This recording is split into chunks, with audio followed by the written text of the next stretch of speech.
So you're a Trump supporter? Yes. And you're here. Well, what do you think of this? I feel like there's a difference between a Trump voter and a Trump supporter. Okay. You know what I mean? Explain the difference. Like, listen, I'm an Indian woman. There's nobody who would have loved an Indian woman running for president more than me. But she just wasn't she wasn't the better candidate. Why do you think that is?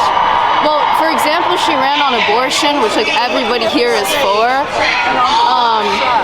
And that's just a states' rights issue. I don't think that women are losing their rights. Like, I feel like people are acting like we're going to be sent to concentration camps. There is a lot of issues that women have to overcome. Like, for example, why did we get the Bob House? I don't know if you guys know what that is. Explain for everyone watching the video. It's a house of influencers on TikTok who are all my age, like 18 to 20, who bought this mansion together so they could do OnlyFans work together and like promote it on TikTok. Like, how did the US get that before a good female presidential candidate? It's ridiculous.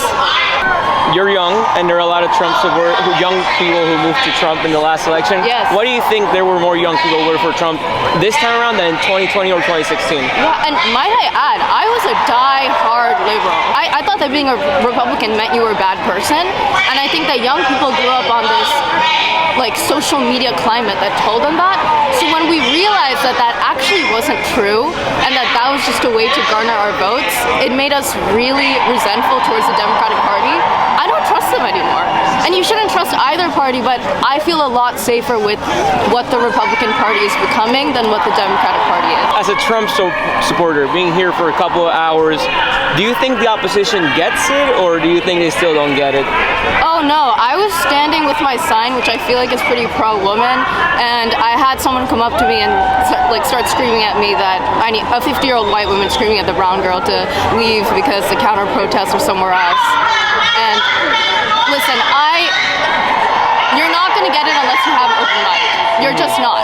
And I don't have any hatred towards like anybody here or liberals. I wish we could all come together and have productive conversations, because this isn't a blue-red issue, it's just a women's issue. What is your biggest hope for the upcoming Trump presidency? Ooh, I